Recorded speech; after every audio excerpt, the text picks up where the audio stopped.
The initial attempts to study behavior in organizations rose out of needs to increase industrial efficiency and to improve workers' productivity. The important question asked was, what could be done to get people to do more work in less time? In a period of rapid industrialization and technological change in the United States, engineers attempted to make machines more efficient.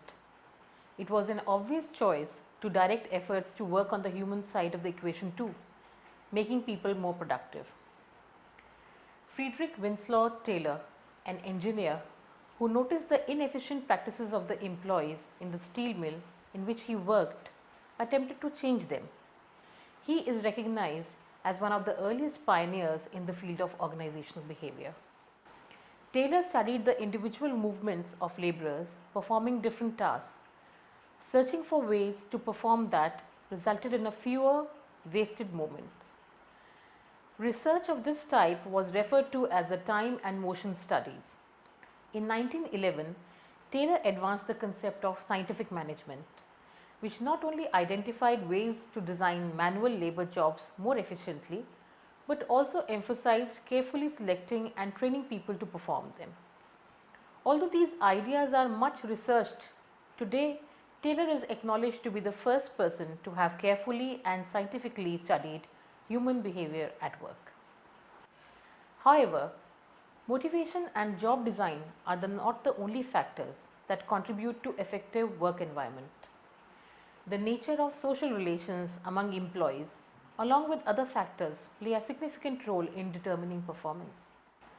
This perspective was the effort of Elton W. Mayo, an organizational scientist and consultant widely regarded as the founder of what is called the human relations movement.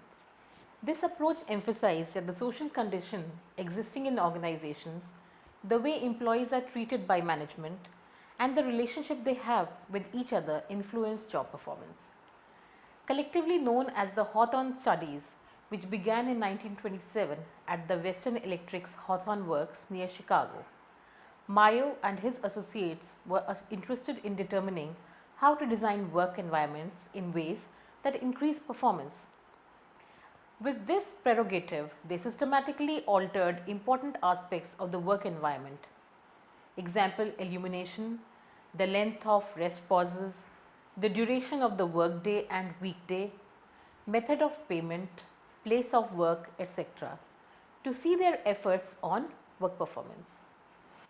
The findings were baffling. Productivity improved following almost every change in the working conditions.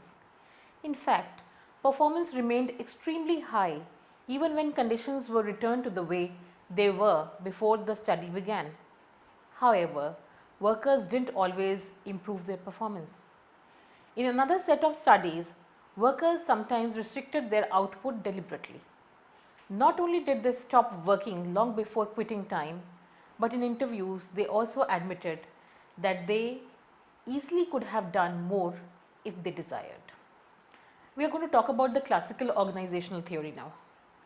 During the same time that proponents of scientific management got people to begin thinking about the interrelationships between people and their jobs, another important approach to managing people emerged.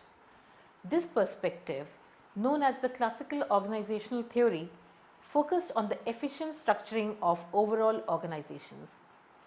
The idea was that there has to be an ideal way to efficiently organize work in organizations, much as proponents of scientific management researched for the ideal way to perform particular jobs. Roethlisberger was a key member of the team that studied employee relations in the Western Electric Company Hawthorne plant in Hawthorne, Illinois. Professor Roethlisberger worked on the studies actively from 1927 to 1936, first as Mayo's assistant and later as his collaborator. Like mentioned earlier, the aim of the studies was to explore the relationships between such factors as physical working conditions, that is, lighting levels, worker morale, and industrial output. Satisfying answers to questions about such relationships proved to be elusive in the early years of the project. Roethlisberger regularly expanded the boundaries of the investigations while searching for deeper insights into the behavior of employees. Approximately 20,000 employees were interviewed, and many others were observed as their jobs under laboratory conditions measuring productivity, individual physiology, and changes in physical working conditions. The studies became a milestone in the development of the Human Relations School of Industrial Management. Roethlisberger and fellow researcher William Dixon summarized the results of the studies in 1939 in the classic book Management and the Worker. Henry Fayol, a French industrialist who pioneered various ideas about how organizations should be structured, was one of the most influential classical organizational theorists. He advocated that there should be a division of labor, the practice of dividing the work into specialized tasks that enable people to specialize in what they do best, and that in any organization it should always be clear to whom each worker is accountable, that is, which managers have authority over them. Another well-known classical organizational theorist is the German sociologist Max Weber. Among other things, Weber is well known for proposing a form of organizational structure known as bureaucracy, which is a form of organization which has a set of rules applied that keep higher ranking organizational officials in charge of lower ranking workers who fulfill the duties assigned to them. As the description suggests, bureaucracies are organizations that carefully differentiate between those who give the orders and those who carry them out. Weber's interest in the nature of power and authority, as well as his pervasive preoccupation with the modern trends of rationalization, led him to concern himself with the operation of modern large-scale enterprises in the political, administrative, and economic realm. Bureaucratic coordination of activities, he argued, is the distinctive mark of the modern era. Bureaucracies are organized according to rational principles. Offices are ranked in a hierarchical order, and their operations are characterized by impersonal rules. Incumbents are governed by methodical allocation of areas of jurisdiction and delimited spheres of duty. Appointments are made according to specialized qualifications rather than inscriptive criteria. This bureaucratic coordination of the actions of large number of people has become the domain structural feature of modern forms of organizations. Only through this organizational device, large-scale planning has become possible for both the modern state and its economy. Mobilize and centralize resources of political power, that is, which have been dispersed in a variety of centers in feudal times, and its aid could mobilize the economic resources to lay fallow in modern times. Bureaucratic organizations have shaped the modern politics, modern economy, and modern technology, and they have also proved as technically superior to all other forms of administration. For example, machine production is superior to handcraft methods. We are going to talk about organizational behavior, the latest development. A century ago, when scientists first became aware of importance of managing people, their primary challenge involved getting individuals to work efficiently and be productive in the organizations, whatever is the toll on them. Treating people like machines and making them work as hard as possible was the call of the day. Then we became more aware of importance of human element in the workplace. To treat people in a more human manner was approved. Today, called the Infotech Age, a computer technology has made it possible to eliminate vast amount of labor work. Much boring and dangerous physical labor has been eliminated by computer technology, and this has in turn changed considerably the way people work. Modern technology also has changed the way managers operate. Traditionally, employees at the lower level of the ladder gathered information and fed it to higher level workers, who then analyzed it all and made decisions for the subordinates. Today, however, easy access to information in computer databases has made information available to even the grassroots level workers, and hence he can make his or her decisions. And although some managers still exercise authority over decision making and on behalf of their workers, today we are likely to see employees making many of their own decisions with the aid of information stored in computers which are highly involved in their subordinate work. Now they are free to concentrate on the big pictures and to come up with innovative ways to improve the whole organization. At the same time, the good managers have learned that they can use this opportunity to tap employees' most essential capabilities, their ability to create, judge, imagine and build relationships. It is this focus that characterizes today's organizations. Due to the field of OB, today many people are likely to take care at least as much about the work as they do as about the money they make. They are concerned about the image of their organization and what it stands for.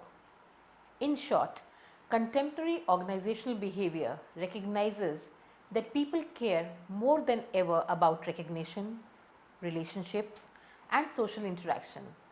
Also, they care about meaningful contributions. Advances in technology have changed the way employees work, but the people themselves have not changed. Primarily, we are all humans, and just because we work differently than before, we cannot discard the things about the behavior of people we have learned over years. Organizational behavior scientists of this country are mainly at work cultivating humanity by doing things they make it possible to do work that is more challenging, meaningful and fulfilling to them than ever before. Although this focus is not entirely unique to the 21st century, it is safe to say that its keen emphasis is indeed a key characteristic of modern organizational behavior. Three prominent trends being observed are: firstly, the rise of global businesses with cultural diverse workforces. Secondly, the rapid advances in technology, and finally, the rising expectation of people from work and from their organizations. The world of work is being reshaped along with the people who are at it. Pressures towards globalization and the mind-boggling pace of developments in information technology are forcing revolutionary changes in companies. The workforce too is becoming increasingly diverse in other ways as well. Over two-thirds of the growth in the workforce is being driven by women and various racial and ethnic minorities. This mirrors demographic shifts in the entire US population as well. The increasing internalization of businesses is bringing people from a variety of cultural backgrounds together and producing a variety of challenges in the process. Companies are also looking to immigrants to help them to fill service jobs in hotels, shops and the like, luring them with all kinds of promises. Overall, these economic pressures are forcing companies to take another look at people who traditionally have been ignored, shut out or otherwise discriminated against in the workforce. That's true for ethnic and other minority groups as well as those who are gay or disabled. These traditionally overlooked individuals represent abundant and valuable pool of employee talent. Although many employers still fail to recognize this because their own prejudice get in the way. Many diversity issues are a byproduct of the fact that businesses have increasingly moved into the international arena. For example, between 1993 and 1999, the share of total sales coming from foreign markets increased 88% for General Electric, 28% for McDonald's and 1400% for Walmart. Technological advances in transportation, telecommunications and manufacturing have created new international markets, making it easier to conduct businesses across countries. But the blessing of technology also brings challenges. such as information technology follows employees everywhere, causing stress and making out of reach a thing of the past unless they leave their gadgets behind. What's also driving the increasing complexity of international management is that companies need more innovative and productive employees in order to compete. And companies often find these employees abroad, where labor costs can be much lower.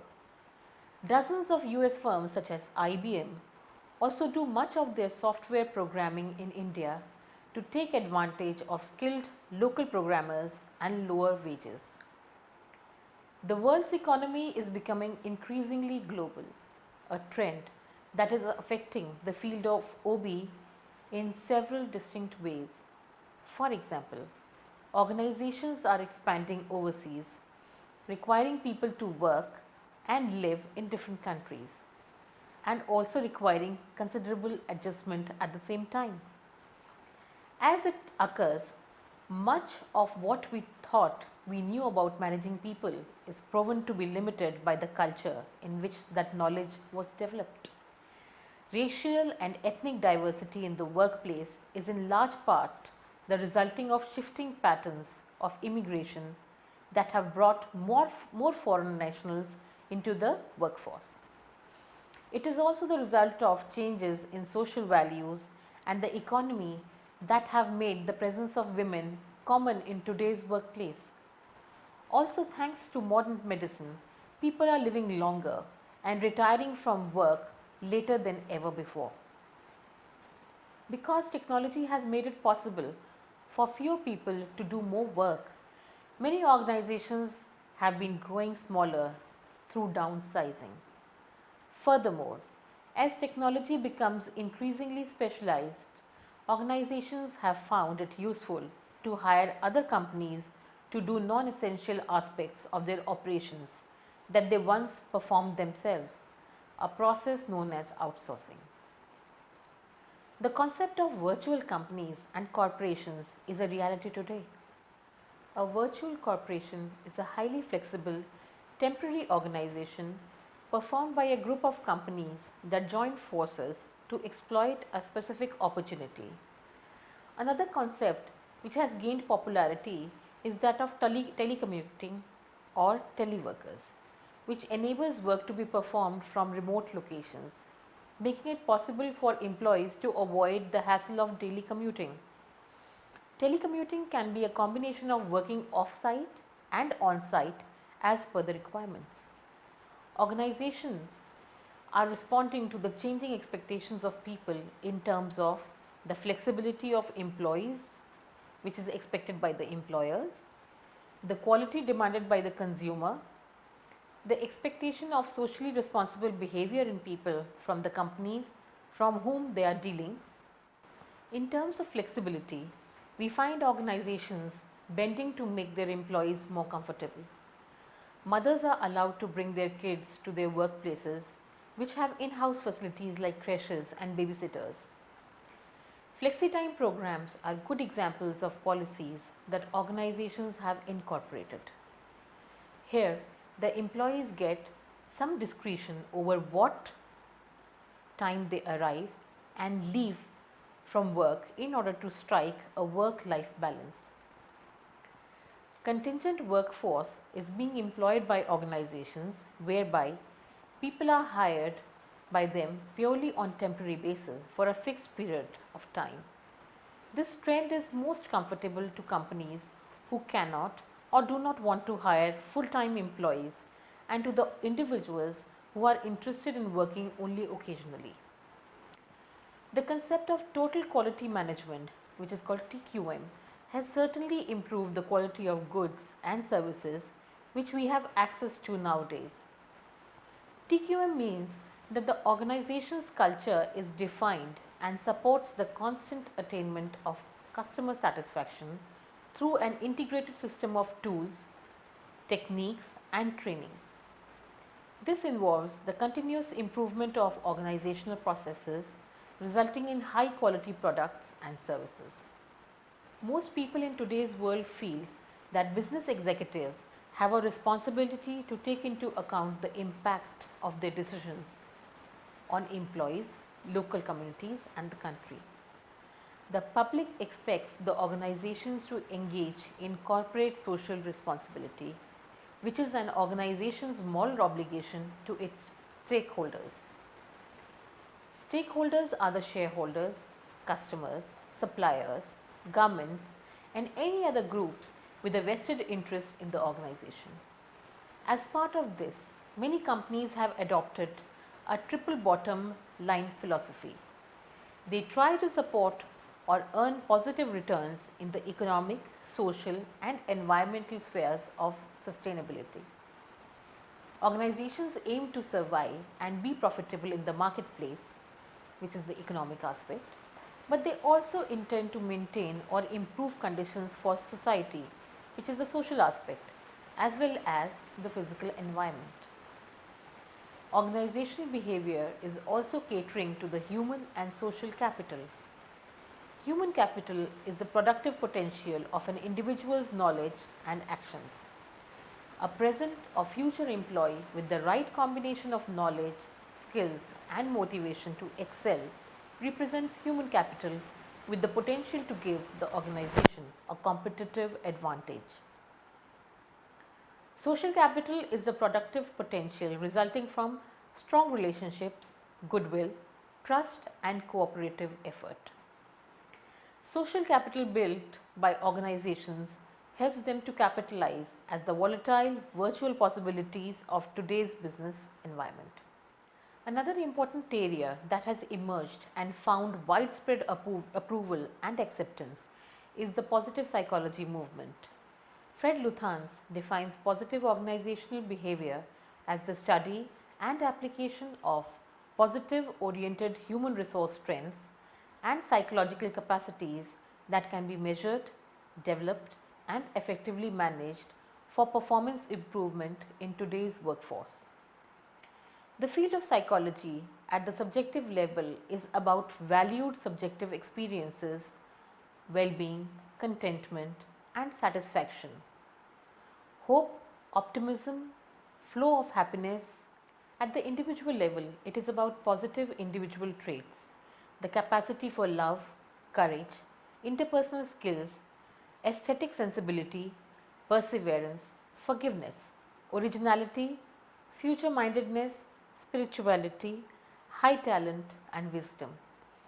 At the group level, it is about civic virtues and the institutions that move individuals towards better citizenship, responsibility, nurturance, altruism, civility, moderation, tolerance and work ethics. Lastly, the internet, the global network of computers, softwares, cables, servers, switches and routers is here to stay as the business tool. E-business or using the internet to facilitate every aspect of running a business is a new trend observed in organizational behavior. E-business has significant implications for managing people at work because it eventually will seep into every corner of life, both on and off the job. 21st century managers are indeed in the fast-paced internet age. E-leadership and e-communications are also the need of the hour. Leaders and followers exist on networks and go across traditional organizational and community boundaries. Today, managers need to be masters of concise, powerful emails and voicemail managers as well.